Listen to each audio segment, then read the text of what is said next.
We now come to Leader of the Opposition, Keir Starmer. Mr. Speaker, can I warmly welcome the new member for Blackpool South? After the representation that fine town has had recently, it's good to know they've got a proper champion back at last. Can I also warmly welcome the new Labour MP for Dover to these benches? Mr. Speaker, if 1 week a Tory MP who's also a doctor says the Prime Minister can't be trusted with the NHS and joins Labour, and the next week the Tory MP for Dover, on the front line of the small boats crisis, says the Prime Minister cannot be trusted with our borders and joins Labour, what is the point of this failed government staggering on? Well, Mr. Speaker, can I actually join him in welcoming his newest MP for Blackpool? I must say he looks a lot happier than the member who was sitting there last week. But let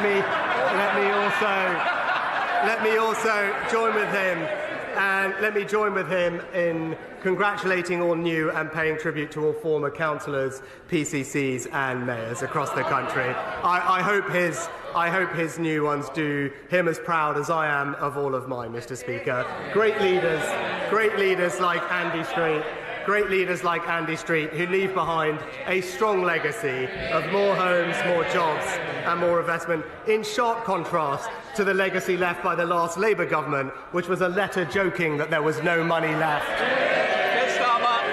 Well, Mr. Speaker, in addition to losing 2 Tory MPs in 2 weeks, the Prime Minister's been on the receiving end of some of the biggest by-election swings in history. He's also lost 1,500 Tory councillors, half of his party's mayors, and a leadership election to a lettuce. How many more times do the public and his own MPs need to reject him before he takes the hint?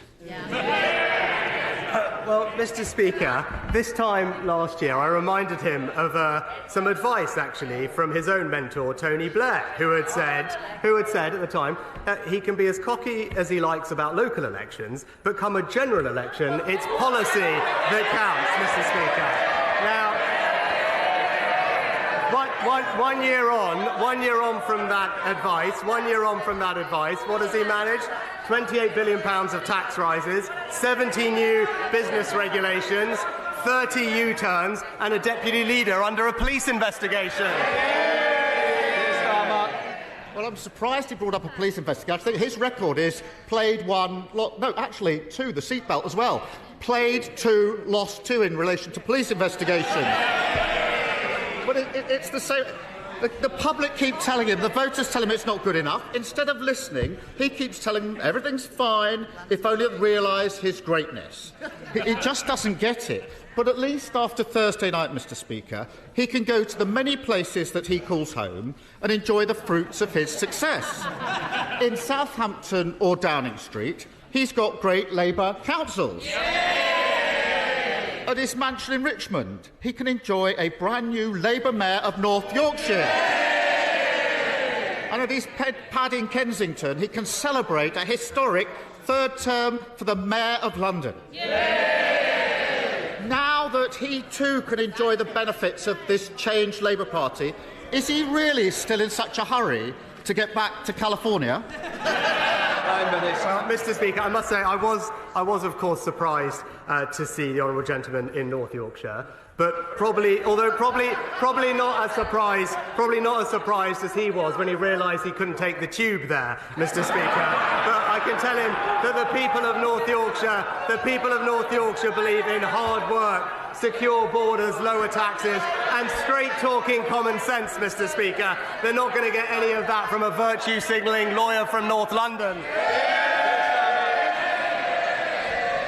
Well, it was great to be in Northallerton, where they just voted to reject the Prime Minister's proposition. Mr. Speaker, he's finally found something in common with the British public. No matter where he calls home, all his neighbours are backing this changed Labour Party.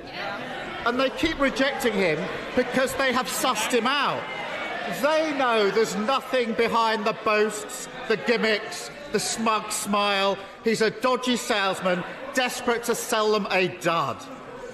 Now, Mr. Speaker, 16 days ago, when he held a press conference claiming victory on Rwanda, he said the next few weeks will be about action. People want deeds, not words. So let's test that. How many small boat crossings have there been since he said that 16 days ago?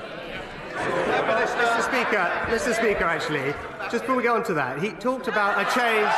He talked about a changed Labour Party. That's important because he talked about a changed Labour Party. He talks about it a lot. But just this morning, and he also talked about his new mayor in London. So just this morning, we've learned that the Labour mayor in London believes, and I quote, that there is an equivalence between the brutal terrorist attack of Hamas and Israel defending itself. And let me be crystal clear. There is absolutely no equivalence between a terrorist coup and a democratic state. So can I ask him now, will he take this opportunity to demonstrate that that Labour Party has changed? And will he condemn those comments from the Labour mayor? Well, I know that was the last run out before the general election, but he's getting ahead of himself in asking me questions. But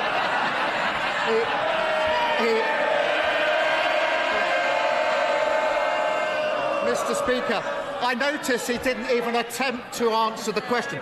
He knows the answer. Since he claimed victory 16 days ago, there have been a staggering 2,400 small boat crossings. 2,400! That's a gimmick, not a deterrent. And those 2,400 will be added to the Tories' asylum perma-backlog, which is forecast to rise to 100,000 by the end of this year. Now, the Prime Minister pretends he will remove them all to Rwanda, but Rwanda can only take a few hundred a year. At that rate, the Prime Minister's grand plan would take over 300 years to remove them all. Mr. Speaker, that's tens of thousands of people with their claims going unprocessed, who are going to be here for their entire lifetime living in hotels at the taxpayers' expense. It is absurd to call that anything other than an amnesty handed to them by the Tory party, isn't it? Well, Mr. Speaker, he had the opportunity to condemn the comments of his mayor, a mayor who said that there is an equivalence between Hamas and Israel. He did not do that, and everyone will see what that is. That is the changed Labour Party, Mr. Speaker, right there. Since I became Prime Minister, small boat crossings are down by a third. That's because we've doubled NCA funding, increased enforcement rates, closed bank accounts, deported 24,000 people, processed more claims, and, Mr. Speaker, when it comes to border control, there is a crucial difference between us. We want secure borders. He's happy with open borders. Mr. Speaker, the whole country knows that removing less than 1% of asylum seekers isn't stopping the boats, it's granting an amnesty, a Tory amnesty. But if he thinks the voters are wrong, if he thinks his own MPs joining the Labour Party are wrong, if he thinks anyone believes any of the nonsense that he spouts, why doesn't he put it to the test and call a general election? Mr. Speaker, he talks about removing people. This is a person who campaigned to stop the deportation of foreign national offenders, Mr. Speaker. It shows how out of touch his values are with the British people. But, Mr. Speaker, it's yet another week where we hear nothing about his plan to do anything on the issues that matter to the country. Meanwhile, we're getting on, reforming welfare and getting people into work. He opposes it. We're controlling migration, legal and illegal. He opposes it.